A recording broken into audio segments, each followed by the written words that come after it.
நபர் அவர் அங்கங்கே மீட்டிங் போட்டு பேசிக்கொண்டே இருக்கார் அந்த மக்களுக்காக. ஒரு பிரச்சனைனா போய் பார்க்குறாரு. ப்ராக்டிகாலிட்டி வருவோம். பிஜேபி வந்து எல்லாரும் இருட்டடிப்பு செய்து நாங்கள் மட்டும் தான் இருக்குன்னு சொல்கிறதுக்கு நாங்கள் ஆள் இல்லை. ஏன்னா நாங்கள் தாவேக்கா இல்லை. தாவேக்காவுடைய செயல்பாடு என்னம்மா? நீ ஒரு 2 கட்சியை கையில் எடுத்துக்கிட்டீங்க.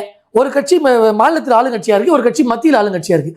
இவன் தான் என் எதிரி, எல்லாம் ஓட்டு போட்டுருங்க பாயின்னு போனால் எப்படி ஒருத்தவங்க ஓட்டு போடுவாங்க? அது மட்டுமே நான் முடிச்சிடுறேன். ஒரு கட்சி நடத்துகிறாங்க. இப்போ சீமானன் கட்சிக்கு 1000 அதிருப்திகள் 1000 நம்ம முரண்பாடுகள் பேசினாலும் களத்தில் இருக்காங்க. அப்போ அக்கா போன்ற பேச்சாளர்கள் வந்தால் நம்மளாம் நீ உட்காந்து பேசணும், டிஸ்கஸ் பண்ணுறதுக்கு ஒரு வேல்யூ இருக்குது. இப்போ ஐயா கட்சி ஒன்றுத்துக்கு பெறாத கட்சியாக இருந்தாலும் ஏதோ ஒரு மக்கள் களத்தில் 50 வருஷமா அக்கா சிரிக்காதீங்க அக்கா பாவான்னு ஃபீல் பண்ண போகிறாரு. அது ஒன்றுத்துக்கு லாய்க்காத கட்சி தான். ஆனாலும் அந்த தளத்தில் 50 ஆண்டு காலமாக ஏதோ ஒன்றுங்க நல்லதோ கெட்டதோ சும்மாவாவது ஒரு டான்ஸ் ஆடுவாங்க. அங்கே குழந்தை குரலி வித்த காட்டுது பாருன்னு ஒரு வித்தியாவது காட்டுவாங்க. சின்ன மீனை போட்டு பெரிய மீனையாவது அந்த மீன் பிடிக்கிற வேலையாக தெரியும் இவங்களுக்கு. இவங்க என்ன பிடிக்கிறாங்க? நம்ம வந்து காக்கா பிடிச்சிட்டு இருக்காங்க. இது வேலையாங்க? ஒவ்வொரு மாநிலத்துக்கும் போகிறாங்க.